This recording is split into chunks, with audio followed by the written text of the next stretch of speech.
എല്ലിൽ അടങ്ങിയിട്ടുള്ള പ്രധാന മൂലകം. Vitamin, calcium, protein, potassium. Calcium. Cirrhosis ഏത് അവയവത്തെ ബാധിക്കുന്ന രോഗമാണ്? ത്വക്ക്, ശ്വാസകോശം, കരൾ, ഹൃദയം. കരൾ. വിറ്റാമിൻ സി അടങ്ങിയിട്ടുള്ള ഫ്രൂട്ട് ഏത്? സീതപ്പഴം, നെല്ലിക്ക, അവക്കാഡോ, റംബൂട്ടാൻ. നെല്ലിക്ക.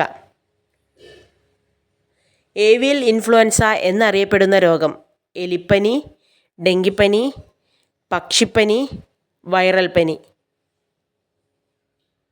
പക്ഷിപ്പനി. പണ്ട് കാമരൂപം എന്നറിയപ്പെട്ടിരുന്ന പ്രദേശം. ആസാം, കേരളം, മുംബൈ, ഗുജറാത്ത്. ആസാം. ഞണ്ടിന് എത്ര കാലുകളുണ്ട്? 8, 10, 12, 15. 10. ശ്വാസം മുട്ടൽ, കഫക്കെട്ട് എന്നിവ മാറാൻ ദിവസവും കഴിക്കേണ്ട മുട്ട.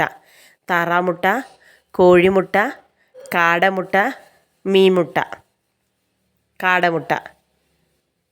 വെറും വയറ്റിൽ വെള്ളം കുടിച്ചാൽ മാറുന്ന രോഗം. Cholesterol, acidity, migraine, blood pressure. Acidity. പാവപ്പെട്ടവൻ്റെ കഥകളി എന്നറിയപ്പെടുന്നത് ഏത്? ഓട്ടംതുള്ളൽ, തെയ്യം, ചാക്യാർകൂത്ത്, കുച്ചുപ്പുടി. ഓട്ടംതുള്ളൽ.